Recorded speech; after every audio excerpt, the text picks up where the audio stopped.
Hello everyone, मेरा नाम है गार्गी मिश्रा और हम तैयारी कर रहे हैं बिहार लाइब्रेरियन 2025 के परीक्षा की। डे 3 के अंतर्गत हमने पढ़ा था यूजीसी के बारे में और लाइब्रेरी से जुड़े कुछ संगठनों की स्थापना और उसके हेडक्वार्टर के बारे में। आज है हमारा डे 4 और आज हम पढ़ेंगे ज्ञान जगत और पुस्तकालय वर्गीकरण के बारे में। ज्ञान जगत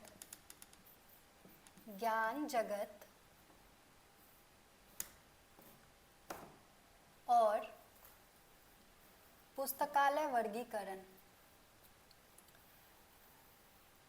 में जो बहुत इंपॉर्टेंट टॉपिक्स हैं जिनमें कॉन्सेप्ट की ज़रूरत है वो पहले पढ़ाने की कोशिश करूंगी ताकि एग्ज़ाम की डेट आ भी जाए तो हमें दिक्कत ना हो।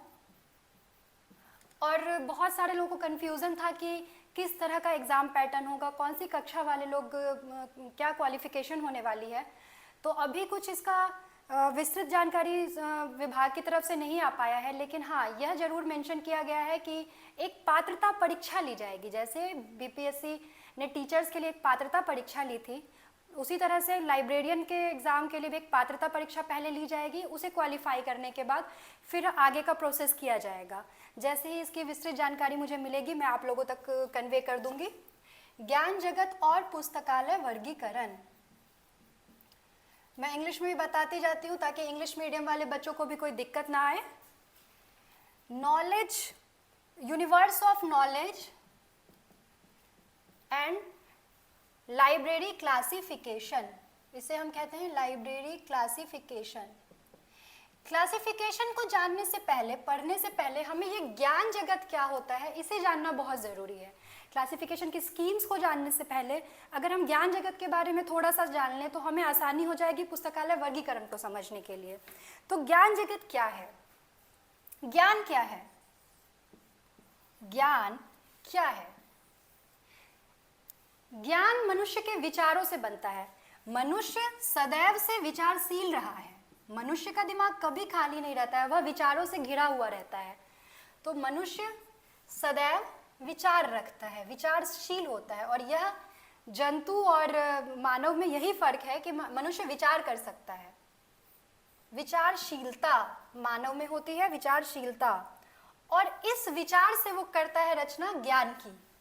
मनुष्य के पास विचार है और विचार से ही वह ज्ञान की रचना करता है। जब से मानव सभ्यता का विकास हुआ है तब से मनुष्य ने विचार किया है। और ज्ञान का कोई भी फॉर्म हो सकता है, वह लिखित हो सकता है, वह मौखिक हो सकता है।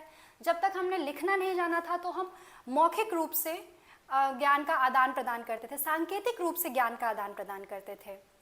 पहले जितने भी हमारे ग्रंथ थे वह गुरुकुल में मतलब गुरुजी बोलते थे और बच्चे उसे याद करते थे। वह मौखिक रूप से ज्ञान का आदान प्रदान करते थे। जब हमने लिखना जाना तो हमने ज्ञान को लिखित रूप दिया, मूर्त रूप दिया। यह सभी ज्ञान का एक प्रकार है। ज्ञान कैसा भी हो सकता है, ज्ञान उपयोगी भी हो सकता है, अनुपयोगी भी हो सकता है, बोलने लायक भी हो सकता है, लिखने लायक भी हो सकता है। ज्ञान कई प्रकार का है। तो मनुष्य की विचारशीलता ने जन्म दिया था ज्ञान को। साधारण शब्द में अगर हम कहें तो मनुष्य जो कुछ भी सीख रहा है, जो कुछ भी रचना कर रहा है, जो भी सीख रहा है, जो भी रचना कर रहा है, जो भी चीज लिख रहा है, वह सब एक ज्ञान का स्वरूप है। इससे हम आगे चलते हैं।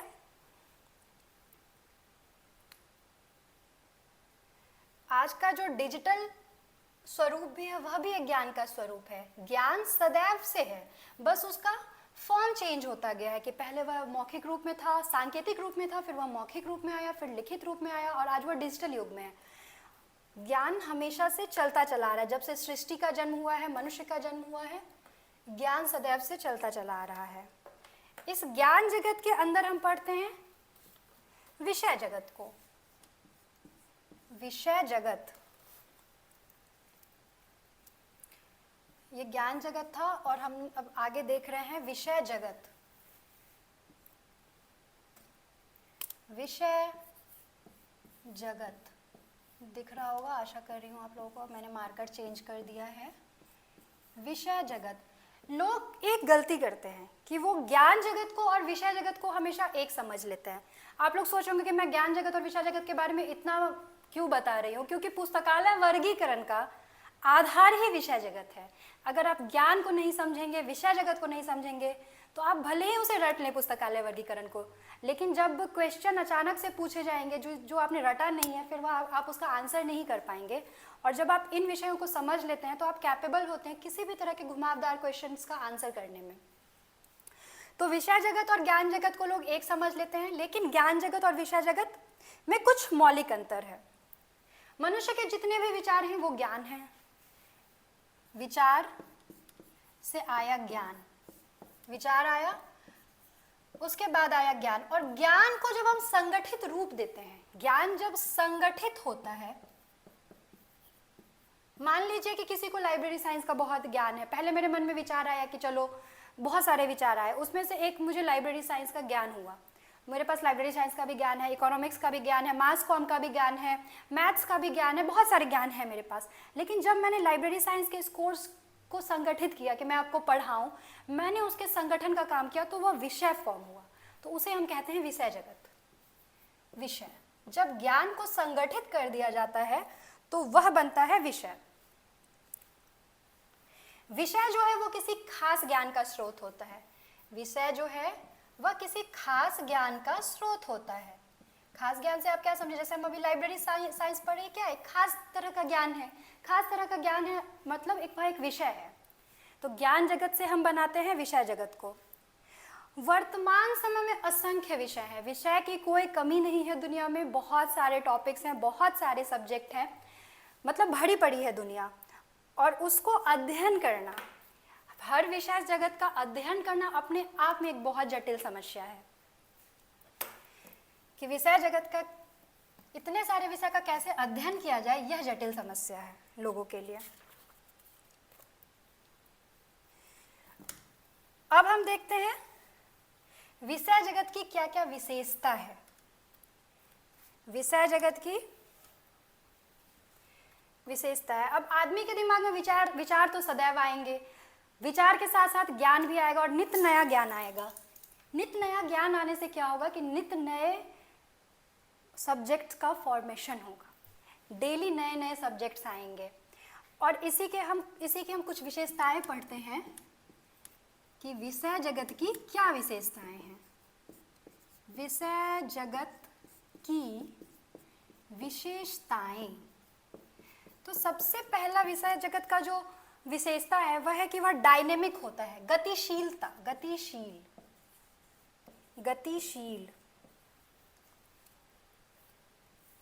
डायनेमिक। अब डायनेमिक का क्या अर्थ है? गतिशील होने का क्या अर्थ है? गतिशील तो हम और आप भी हैं, पेड़ पौधे भी गतिशील है, अपने रूप में वह गतिशील है। पेड़ पौधे भले इधर से उधर नहीं जा पा रहे, पर वो भी गतिशील है। तो डायनेमिक का क्या अर्थ है विषय जगत के संदर्भ में? डायनेमिक का क्या अर्थ है? अब देखिए डेली नए नए रिसर्च आ रहे हैं, अब तो इंटरनेट का ज़माना है, आप देख रहे होंगे कि नए नए विषयों पे हमेशा से ही शोध आते जा रहे हैं।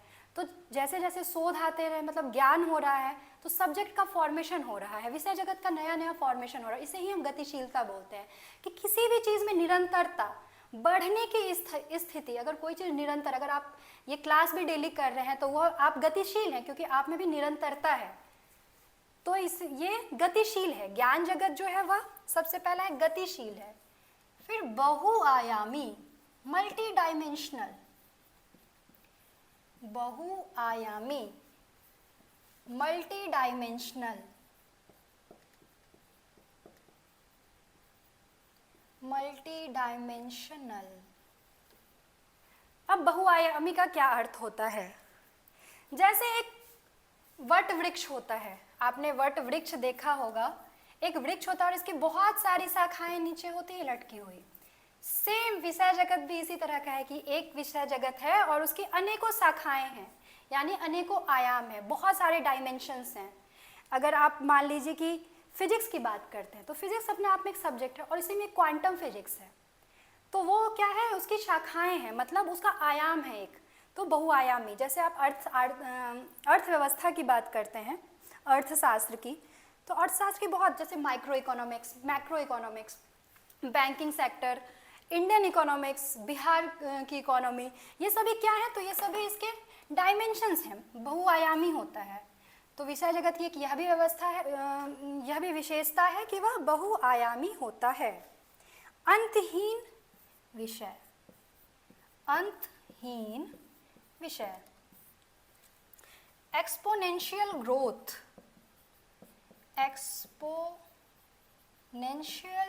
Exponential growth. जैसा कि मैंने आपको बताया कि मनुष्य में बहुत ज्ञान कि हमेशा विचार की उत्पत्ति होगी, ज्ञान बनेगा और नित्य नया ज्ञान बनेगा, नित्य नया विषय बनेगा। अर्थात यह अंतहीन प्रक्रिया है, जब तक मनुष्य है तब तक यह प्रक्रिया चलती रहेगी, अतः यह एक अंतहीन विषय है। चौथा है नवीन दृष्टिकोण का विकास, न्यू डायमेंशंस, नवीन दृष्टिकोण का विकास। जो भी चीज गतिशील है वह नवीनता की ओर बढ़ता है, हमेशा याद रखिएगा। तो नवीन दृष्टिकोण का विकास, अगर वह गति कर रहा है तो और सदैव नए शोध हो रहे हैं, नया सब्जेक्ट बन रहा है, नए ज्ञान की उत्पत्ति हो रही है, तो हमेशा वो एक नवीन दृष्टिकोण होगा उसमें, मतलब कि नया दृष्टिकोण, नया नजरिया। विघटन और सम्मिलन, विघटन और सम्मिलन। अब विघटन और सम्मिलन से क्या अर्थ है ये मैं आपको बता रही हूँ। ये सब्जेक्ट फॉर्मेशन में भी आप पढ़िएगा, लेकिन मैं फिर भी बता देती हूँ। जैसे कि पहले तो आप ये ले लीजिए इसका स्क्रीनशॉट्स। अब विघटन और सम्मिलन का क्या अर्थ है ये देखिए। विघटन यानी विघटन का अर्थ होता है दो चीज़ों का टूटना। घटन, विघटन मतलब एक कोई चीज़ है उसको, जैसे कि मान लीजिए कि एक रोटी है और आपने उसे तोड़ दिया तो उसका विघटन हो गया कि अब उसके दो टुकड़े हैं। तो विघटन में क्या होता है, मान लीजिए कि एक कोई सब्जेक्ट है रसायन शास्त्र, केमिस्ट्री, केमिस्ट्री एक सब्जेक्ट है। अब क्या है कि इसके भी दो भाग हैं, organic and inorganic, organic and inorganic. तो ये हमने क्या किया, हमने केमिस्ट्री का विघटन किया। इसे सुलभता से समझने के लिए केमिस्ट्री को हमने दो भाग में बांट दिया,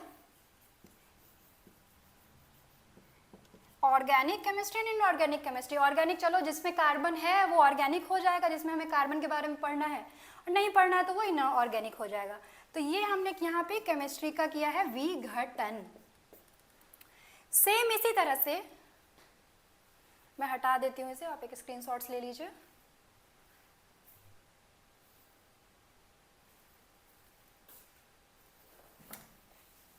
सेम इसी तरह से होता है सम्मिलन। सम्मिलन मतलब होता है दो चीजों को जोड़ना, दो चीजों को जोड़ना कहलाता है सम्मिलन।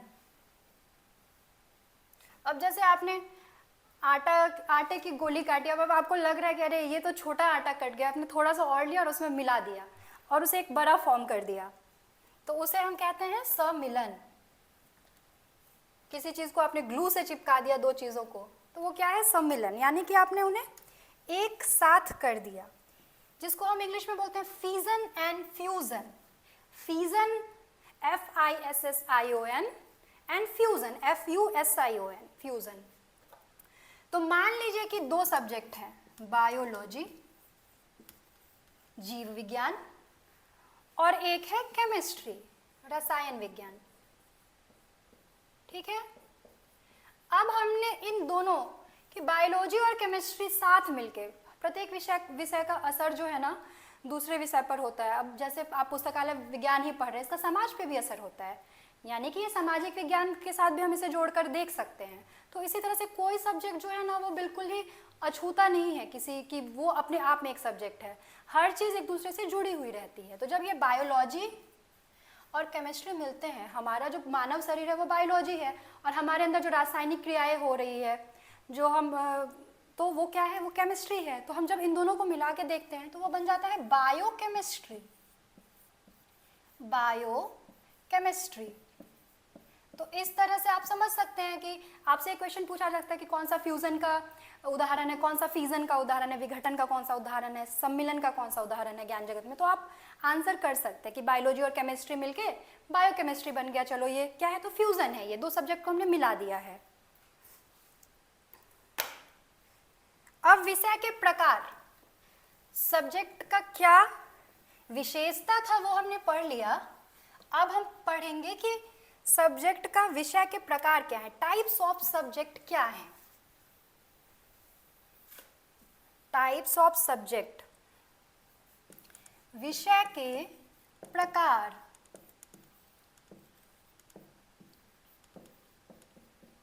देखिए विषय के क्या प्रकार हैं। पहला है मौलिक विषय। मौलिक का अर्थ है बेसिक, जो हम लोग बचपन से पढ़ते आ रहे हैं। मौलिक विषय कि ये मैथ्स है, ये साइंस है, यानी कि बेसिक सब्जेक्ट्स। Basic subjects. अब बेसिक सब्जेक्ट क्या है, जैसे कि ये बायोलॉजी है, ये केमिस्ट्री है, ये मैथ्स है, ये इकोनॉमिक्स है, ये सारे बेसिक सब्जेक्ट्स हैं। सेकंड आता है कंपाउंड यानी कि संयुक्त विषय। संयुक्त विषय, संयुक्त विषय का क्या अर्थ है, कंपाउंड सब्जेक्ट। इंग्लिश मीडियम वालों को भी कोई दिक्कत ना हो इसके लिए मैं इंग्लिश में भी लिखती जा रही हूँ, compound subject.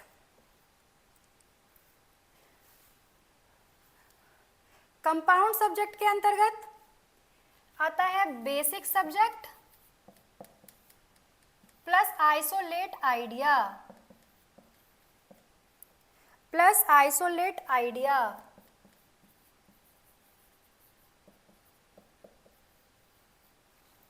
Basic subject and isolate idea. Isolates क्या होते हैं हम आगे चल के पढ़ेंगे कि आइसोलेट्स क्या होते हैं। जैसे कि मान लीजिए कि बेसिक सब्जेक्ट है एग्रीकल्चर, ठीक है, एग्रीकल्चर, और आजकल बिहार में बहुत फेमस हो रहा है, जैसे जीआई टैग भी है, मखाना। तो मखाना के बारे में अगर हम कुछ पढ़ते हैं, मान लीजिए मखाना, इसके बारे में अगर हम कुछ पढ़ते हैं तो इसका क्या होगा, एग्रीकल्चर ऑफ मखाना की खेती, यह एक सब्जेक्ट बन जाएगा। मखाना की खेती, यह एक अपने आप में एक संयुक्त सब्जेक्ट है। ये मखाना की खेती के बारे में बता रहा है। तो संयुक्त विषय और मौलिक विषय आप समझ चुके होंगे। अब इसी में मैं लिख देती हूँ ताकि आप एक साथ स्क्रीनशॉट्स ले पाएं।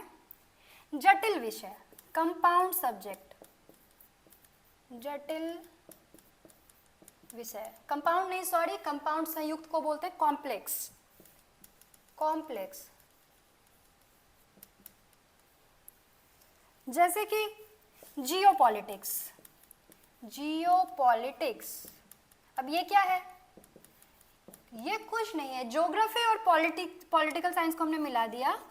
ज्योग्राफी प्लस कि ज्योग्राफी का पॉलिटिक्स पे क्या असर पड़ता है, तो अगर हम इसे साथ में पढ़ेंगे तो वो जियोपॉलिटिक्स कहलाता है। तो ज्योग्राफी प्लस पॉलिटिक्स, तो यह क्या है, एक जटिल विषय का उदाहरण है।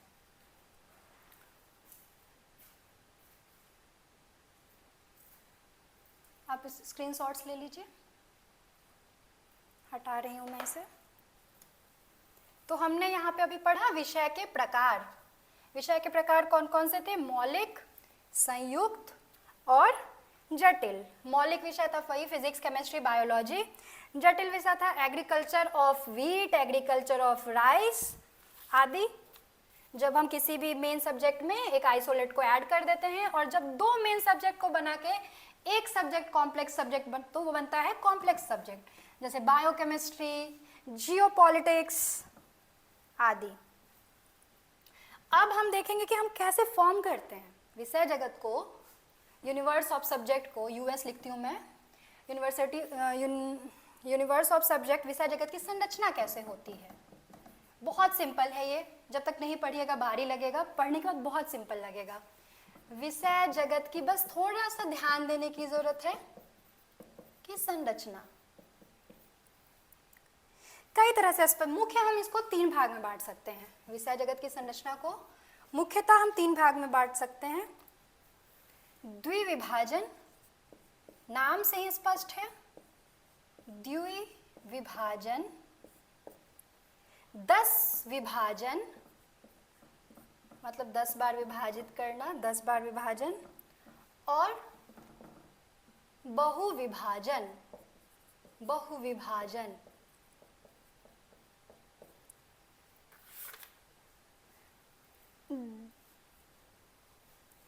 द्विविभाजन यानी इसमें हम 2 बार विभाजित करते हैं, 10 विभाजन 10 बार और बहुविभाजन ज्यादा बार।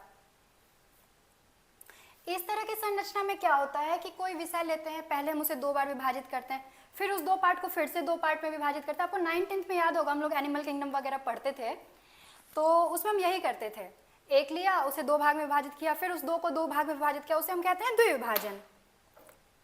जैसे कि मान लीजिए बायोलॉजी है, ठीक है, बायोलॉजी, बायोलॉजी को हमने 2 भाग में बांट दिया, जूलॉजी, जूलॉजी एंड बॉटनी। अब हमने बॉटनी को भी 2 भाग में बांट दिया, पुष्प वाले पौधे यानी फ्लावरिंग प्लांट्स, पुष्पक पौधे, और अपुष्पक पौधे, अपुष्पक पौधे, ठीक है। तो ये देखिए 2-2 करके बट रहा है, ये पहले 2 में आया, फिर इसका इसे भी हमने 2 भाग में बांटा, तो ये द्विविभाजन का उदाहरण है। स्क्रीनशॉट्स ले लीजिए, फिर मैं आगे बताऊंगी 10 विभाजन।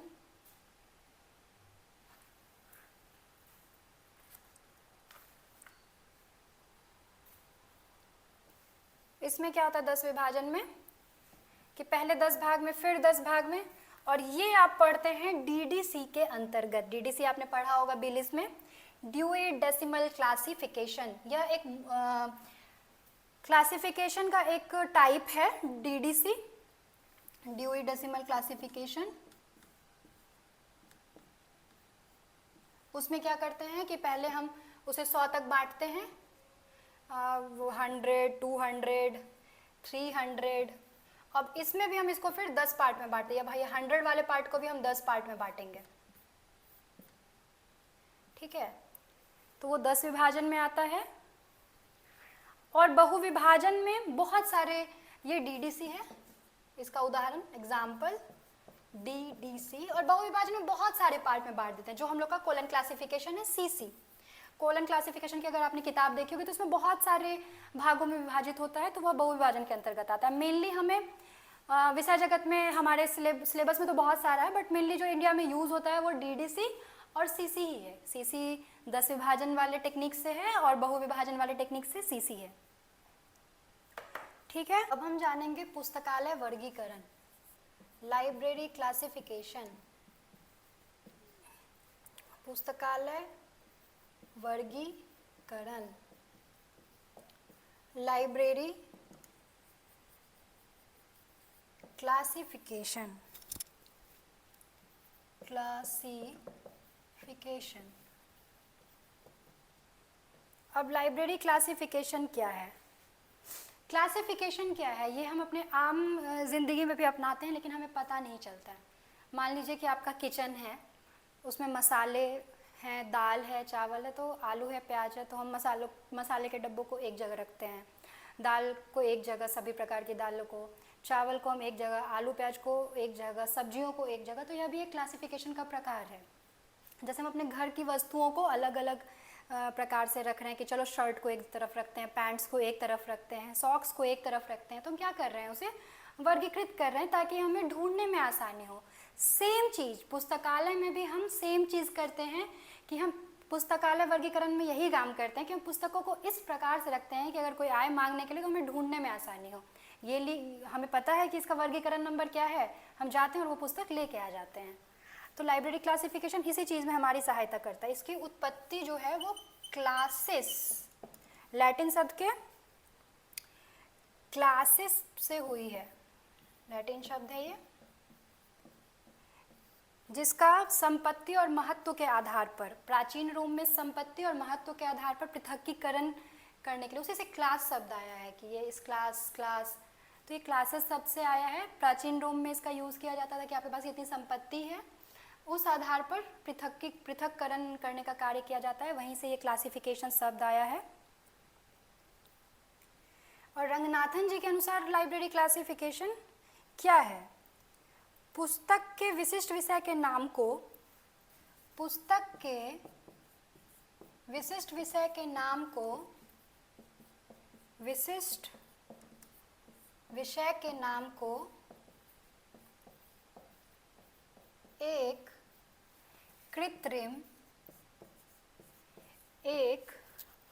कृत्रिम भाषा में अनुवाद करना। कृत्रिम मतलब आर्टिफिशियल। एक कृत्रिम भाषा में अनुवाद करना क्या कहलाता है? वर्गीकरण। रंगनाथन जी के अनुसार पुस्तक के विशिष्ट विषय को एक कृत्रिम भाषा में अनुवाद करना वर्गीकरण कहलाता है। इसके डिफरेंट मेथड होते हैं, जैसे कि मैं एक एग्जाम्पल देके आपको बता रही हूँ।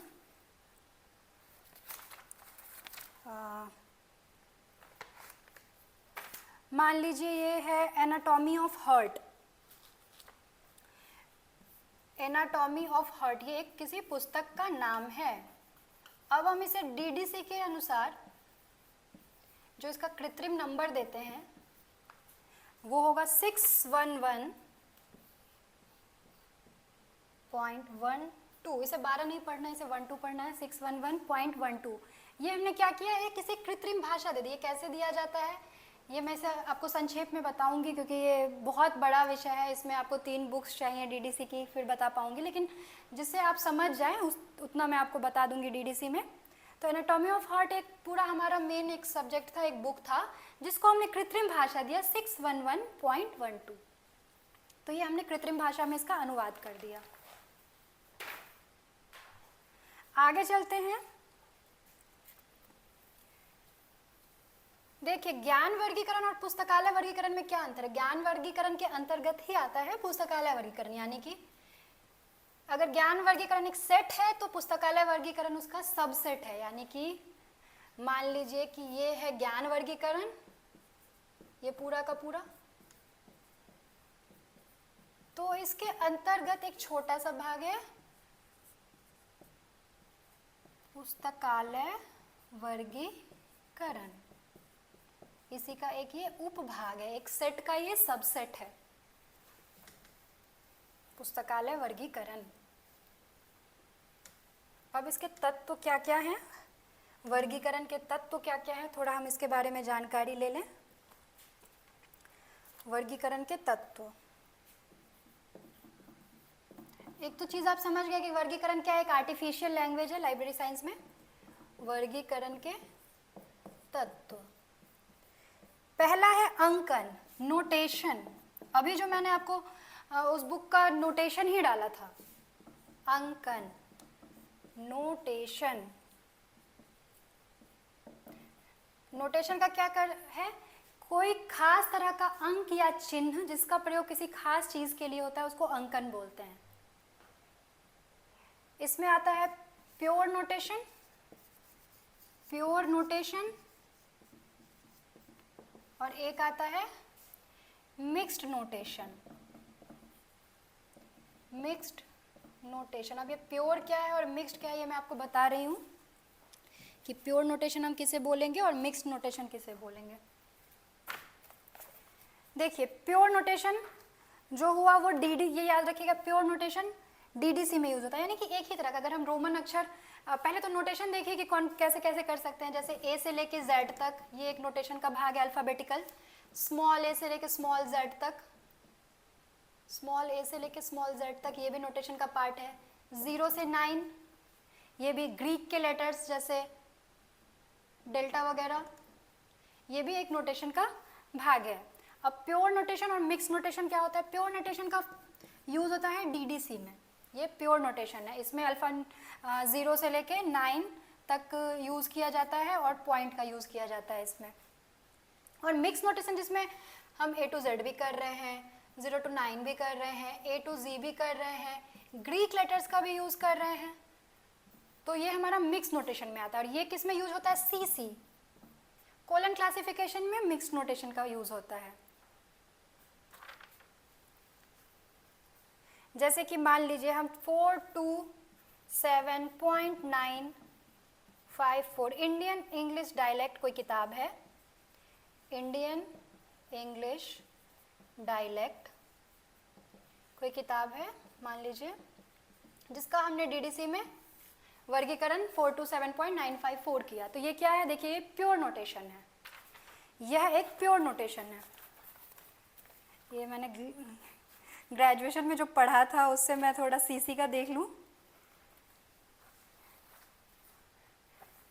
अब जैसे कि leaf of T crops, leaf of T crops, मान लीजिए कि ये कोई सब्जेक्ट है, तो इसका हमने लिखा J451,5। ये इसका नोटेशन देखिए, इसका मिक्स्ड नोटेशन है। तो प्योर नोटेशन और मिक्स्ड नोटेशन में आपको अंतर पता चल गया होगा। यहाँ पे नोटेशन क्या है, एक खास तरह का चिन्ह जो हम देते हैं वर्गीकरण के अंतर्गत, वो अंकन कहलाता है। वो दो प्रकार का है, प्योर एंड मिक्स्ड। डीडीसी में प्योर का हम यूज करते हैं और सीसी में मिक्स्ड नोटेशन का यूज करते हैं।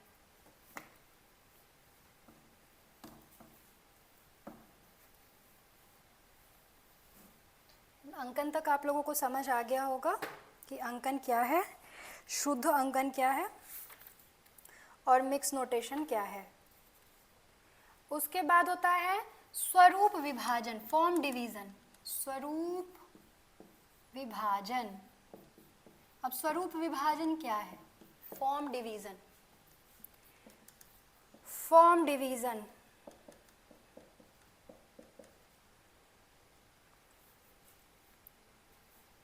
जैसे कि बहुत सारे किताब जो हैं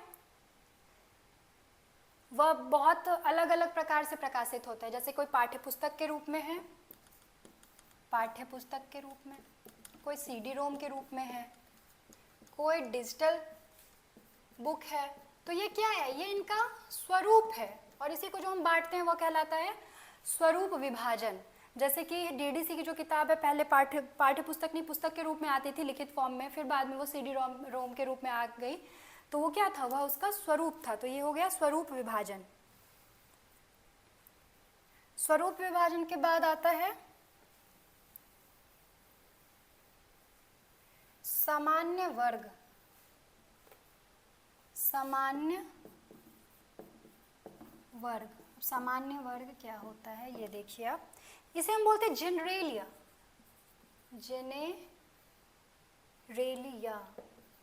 जेनरेलिया क्लास। ऐसे बहुत सारी पुस्तक होती है ना जिसका कोई सब्जेक्ट नहीं होता है, जैसे कि डिक्शनरी आपकी फिजिक्स डिक्शनरी भी आ सकती है, इंग्लिश डिक्शनरी भी आ सकती है, मैथमेटिक्स की भी डिक्शनरी आ सकती है। बिब्लियोग्राफी, इंसाइक्लोपीडिया हर सब्जेक्ट का होता है। फिजिक्स का इंसाइक्लोपीडिया है, तो आप कैसे बांटेंगे उनका सब्जेक्ट, तो वो एक जगह पे रखी जाती है। अगर किसी भी पुस्तकालय में देखिएगा कि एक जनरलिया का सेक्शन होता है जिसमें इंसाइक्लोपीडियाज एक जगह, जैसे गांधीयाना सारी एक जगह। तो जैसे डिक्शनरी ये जनरलिया में आएगा, इंसाइक्लोपीडिया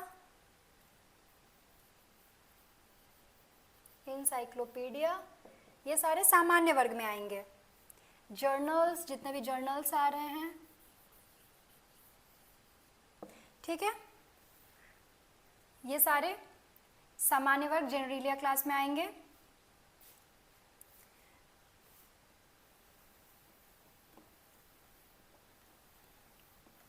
उसके बाद आता है कॉल नंबर। ये एक आपका बहुत ही ज़्यादा महत्वपूर्ण भाग है। कॉल नंबर करने से पहले हम एक बार अंकन पद्धति, नोटेशनल सिस्टम देख लेते हैं। फिर हम कॉल नंबर पे जाएंगे। अंकन पद्धति, नोटेशनल सिस्टम,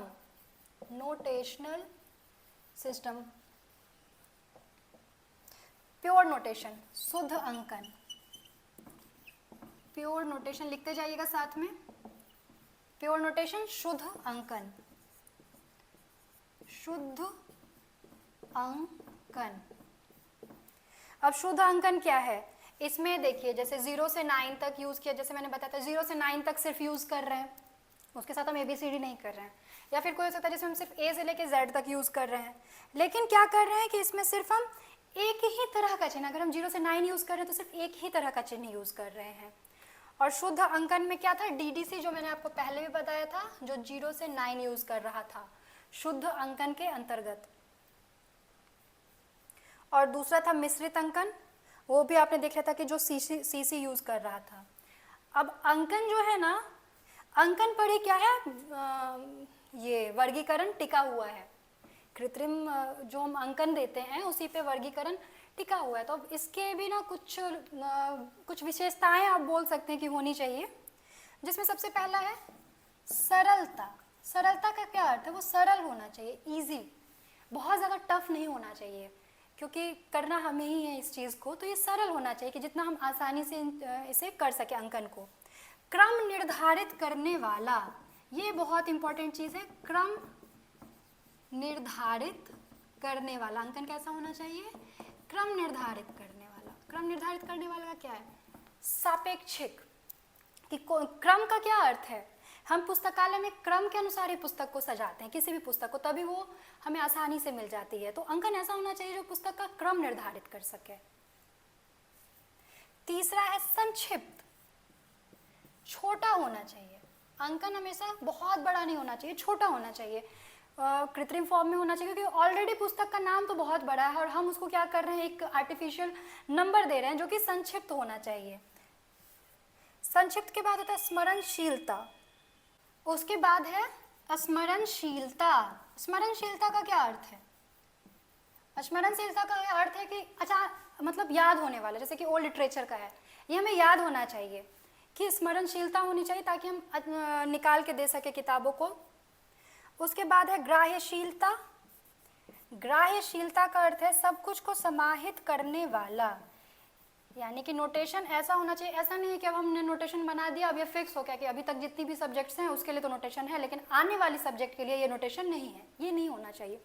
नोटेशन में क्या होना चाहिए, ग्राह्यशीलता होना चाहिए, यानी स्कोप होना चाहिए उसमें, कि जो नए सब्जेक्ट्स आ रहे हैं वो उसमें समाहित कर ले अपने अंदर वो अंकन जो है। जैसे 0 से 9 जो है वो क्या है, 0 से 9 किसी भी चीज़ को अपने अंदर समाहित कर सकता है, क्योंकि हम उसे कितने सारे भी अंक फॉर्मेट कर सकते हैं। तो ग्राह्यशीलता बहुत ज़रूरी है कि आने वाले सब्जेक्ट को भी वो अपने अंदर समाहित कर सके। आपस में जुड़ने की क्षमता, ये मैं बताऊंगी आपको आगे, आपस में जुड़ना कैसे जोड़ते हैं, मतलब अंकन ऐसा होना चाहिए जो आपस में जुड़ने की क्षमता रखते हों।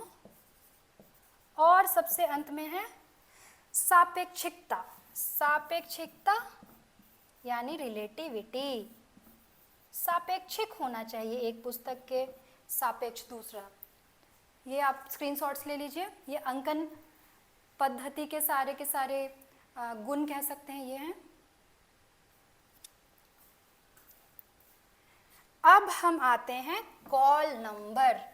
इस विषय को आप लोग ध्यान से देखिएगा, कॉल नंबर को पर ही पूरा लाइब्रेरी साइंस टिका है, आपको कॉल नंबर ही देना है पुस्तकों को, उसी से आपकी पुस्तकें मिलेंगी, उसी से आप उसका रैक तय कर पाएंगे, फॉर्म तय कर पाएंगे, सब कुछ आप उसके कॉल नंबर से ही तय कर पाएंगे। तो कॉल नंबर, क्रमांक संख्या, बहुत अच्छे से समझिएगा इसे कि क्रमांक संख्या क्या होता है, कंफ्यूजन नहीं रखना है, कोई भी कंफ्यूजन हो पूछ लेना है कमेंट सेक्शन में जाके, कमेंट सेक्शन में जाके पूछ लेना है। तो हम लोग आते हैं कॉल नंबर पे, कि नामांक या क्रमांक संख्या क्या होता है। पुस्तकालय में प्राप्त की गई पुस्तक को, इसका पहले आप परिभाषा लिखिएगा तो आपको समझ आएगा। पुस्तकालय में प्राप्त की गई पुस्तक को, प्राप्त की गई पुस्तक में किए गए प्रत्येक प्रलेख को, किए गए, यहाँ किए करिए, किए गए प्रत्येक प्रलेख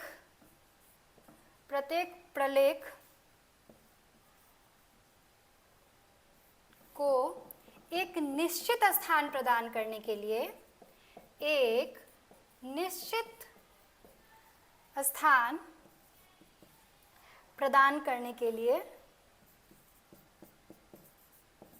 प्रदान करने के लिए उसे एक नाम दिया जाता है, के लिए उसे एक नाम दिया जाता है, उसे एक नाम दिया जाता है, और यही नामांक या क्रमांक कॉल नंबर कहलाता है, दिया जाता है,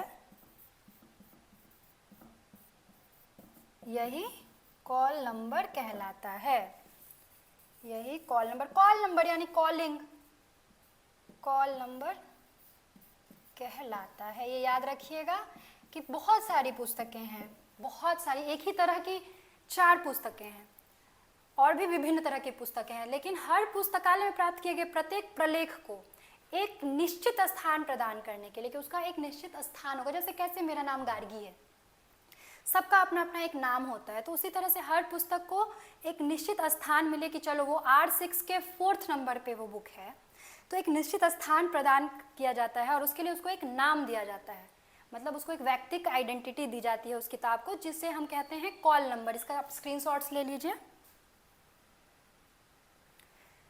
अब कॉल नंबर के अंदर क्या क्या, कॉल नंबर किन चीज़ों से मिलके बना है वो हम देखते हैं। इसके 3 भाग हैं, कॉल नंबर के 3 भाग हैं।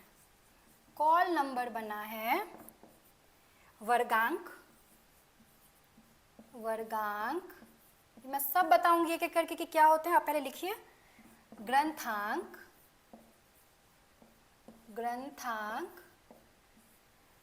प्लस संग्रहांक से क्या बना है, क्रमांक। इन सब को मिला के बना है क्रमांक। इसका इंग्लिश भी आप लिख लीजिए। Book number sorry class number, वर्गांक का होगा class number plus book number plus collection number, और ये सब मिलके क्या बनाएंगे, क्रमांक। कॉल नंबर के अंतर्गत 3 चीजें हैं। वर्गांक, याद रखिएगा डायरेक्ट क्वेश्चन आएगा कि कॉल नंबर किन किन 3 चीजों से मिलके बना है, और एक ऑप्शन है वर्गांक प्लस ग्रंथांक प्लस संग्रहांक, तो आपको इसको टिक कर देना है। कॉल नंबर मिलके बना, और कॉल नंबर क्या है, किसी एक उसको आइडेंटिटी दे दी जाती है पुस्तक को, तो वो कहलाता है कॉल नंबर। अब वर्गांक क्या है, देखिए वर्गांक क्या है।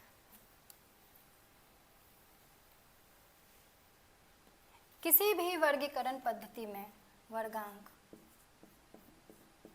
किसी भी वर्ग, चाहे वह कोई भी हो, चाहे सीसी हो, डीडीसी हो, हर सब्जेक्ट को एक विशिष्ट विषय को एक सांकेतिक उस चिन्ह दिया जाता है, जो मैंने भी बताया था नोटेशन, एक सांकेतिक चिन्ह दिया जाता है। किसी विशिष्ट विषय को सांकेतिक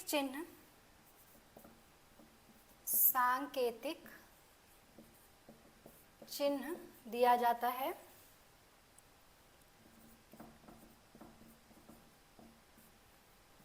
जो उसका क्या कहलाता है, वर्गांक कहलाता है, जो उसका वर्गांक कहलाता है। सांकेतिक चिन्ह दिया जाता है जो उसका वर्गांक कहलाता है। स्क्रीनशॉट्स ले लीजिएगा।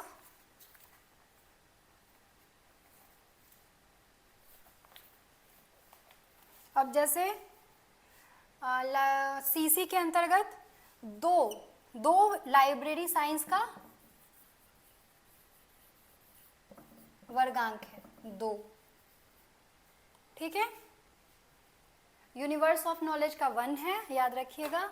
लाइब्रेरी साइंस, चूंकि हम इसकी पढ़ाई कर रहे हैं अभी, तो इसलिए मैंने बताया कि 2 जो है वर्गांक है किसका, लाइब्रेरी साइंस का। तो ये हो गया हमारा वर्गांक। वर्गांक के बाद आता है ग्रंथांक, यानी कि बुक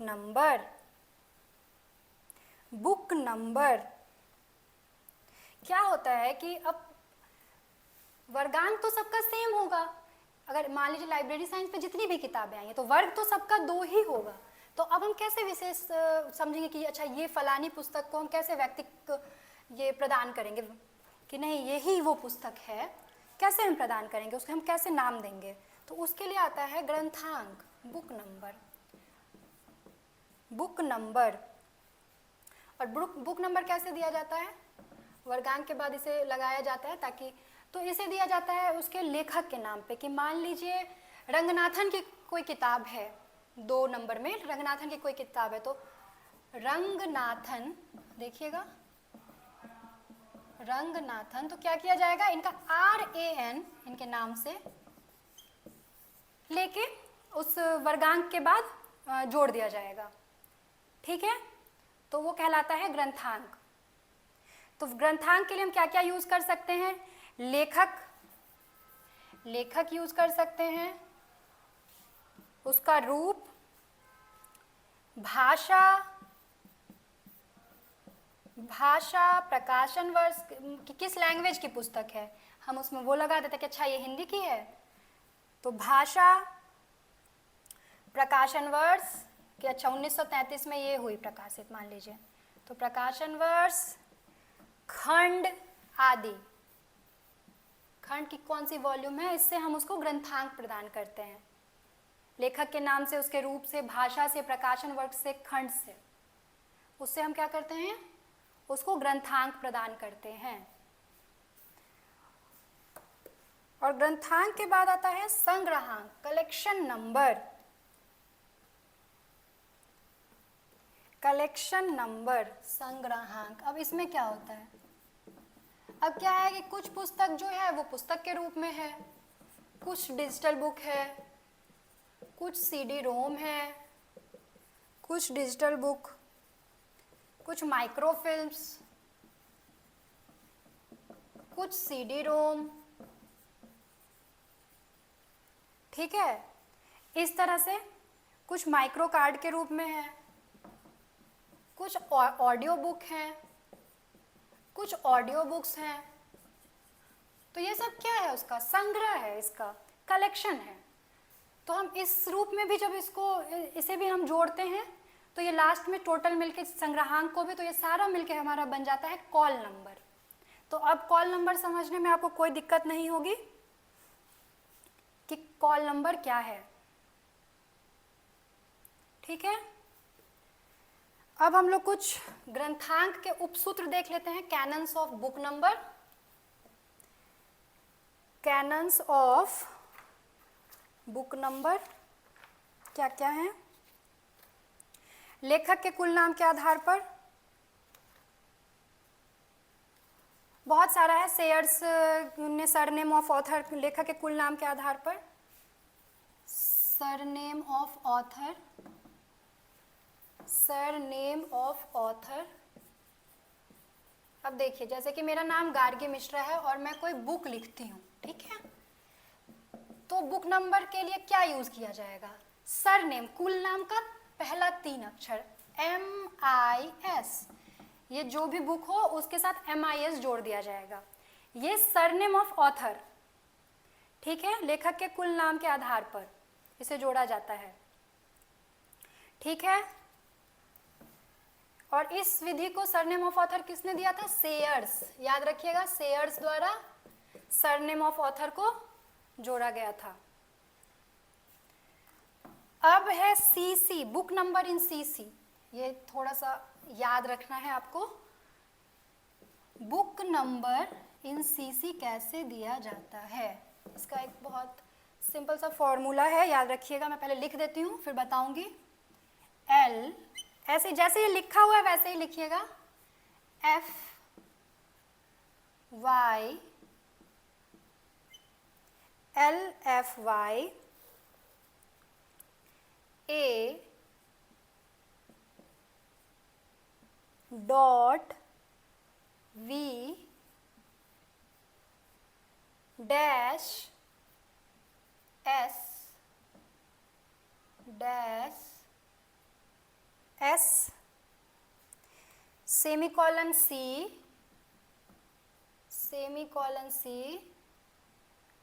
कोलन CR।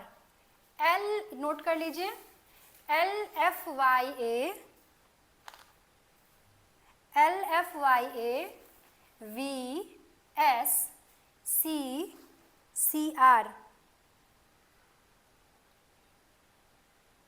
ठीक है।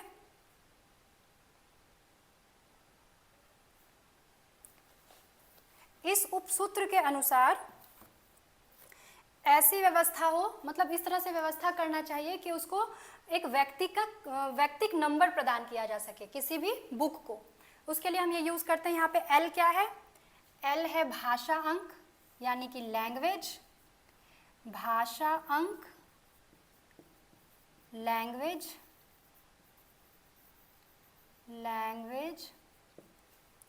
F है रूप अंक, फॉर्म नंबर, F से फॉर्म, ये फुल फॉर्म आप याद रखिएगा, फॉर्म नंबर, Y है प्रकाशन वर्ष, ईयर ऑफ पब्लिकेशन कि कौन से साल में वो पुस्तक छपी है, year of publication, book number NCC ऐसे ही जाता है, इसी तरह से दिया जाता है। परिग्रहण क्रमांक संख्या, एक्सेशन नंबर क्या होता है कि कोई भी बुक जब भी लाइब्रेरी में आती है तो उसे एक एक्सेशन नंबर प्रदान किया जाता है, यानी उसकी एक नंबरिंग की जाती है कि अच्छा ये पहली किताब है, ये दूसरी किताब है, तो जो 1 2 है ना वही उसका एक्सेशन नंबर है कि आज चलो, और वो पूरा एक संकलन होता है कि आज 1000वीं किताब मेरे लाइब्रेरी में आई, तो वो जो 1000 है ना वो उसका एक्सेशन नंबर है कि कौन से नंबर पे हम उसे लाइब्रेरी में लेके आए हैं, वह उसका परिग्रहण क्रमांक कहलाता है। परिग्रहण रजिस्टर होता है, उसमें 16, वो मैं सारा चीज़ आपको बताऊंगी कि कितने कॉलम होते हैं, क्या क्या लिखा जाता है। एक्सेशन नंबर, ठीक है, accession part of the book number. उसके बाद है V खंड अंक यानी वॉल्यूम कि कौन सा वॉल्यूम है, पहला दूसरा वॉल्यूम, ठीक है। S सप्लीमेंट नंबर, बहुत सारी किताब में उनका सप्लीमेंट नंबर भी आता है, सप्लीमेंट नंबर यानी कि पूरक, ठीक है। उसके बाद कॉपी संख्या यानी कितनी कॉपी है वो, कॉपी नंबर, कॉपी संख्या यानी प्रति संख्या कि कौन सी प्रति है, ए पहली प्रति है, दूसरी प्रति है। वॉल्यूम और कॉपी में अंतर है, हमेशा याद रखिएगा।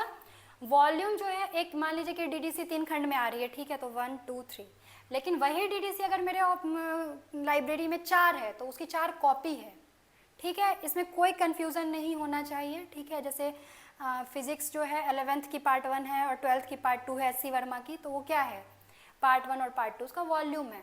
लेकिन कॉपी, अगर मेरे पास 4 फिजिक्स की पुस्तक है 11th की, ठीक है, 4 पुस्तक सिर्फ 11th की वॉल्यूम 1, तो वो क्या है, कॉपी है। तो कॉपी नंबर और वॉल्यूम नंबर में एकदम कंफ्यूज नहीं होना है आपको।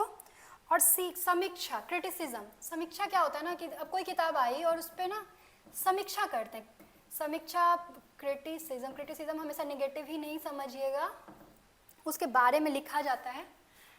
तो नोट कर लीजिए, L language, F form number कि रूप अंक, उसका रूप क्या है, किस रूप में आई है पुस्तक, है CD रोम है, डिजिटल बुक है। Y ईयर ऑफ पब्लिकेशन, कौन से साल में वो किताब निकाली गई। एक्सेशन नंबर, कौन से नंबर, मतलब कितनेवें नंबर पे। आप ऐसे समझ लीजिए कि अगर मैं अपने घर की दूसरी बेटी हूँ, ठीक है, तो मैं अपने घर में दूसरे नंबर पे आई तो मेरा एक्सेशन नंबर 2 होगा। अगर आप मतलब इस तरह से आपको समझने में थोड़ा आसान होगा। V वॉल्यूम, खंड संख्या 1 2 3 वॉल्यूम कौन सा है। S सप्लीमेंट, उसका पूरक पुस्तिका अगर उसकी है तो वो उसका पूरक नंबर हो जाएगा। C कॉपी की कितनी प्रति है। और CR क्रिटिसिज्म, समीक्षा कि अगर उसके ऊपर कोई समीक्षा आई है उस किताब के ऊपर, तो वो है कि होता है कि कोई किताब है, मान लीजिए प्रेमचंद की पुस्तक पे किसी ने समीक्षा लिखा, ठीक है, तो वो क्या है, वो समीक्षा है, ठीक है।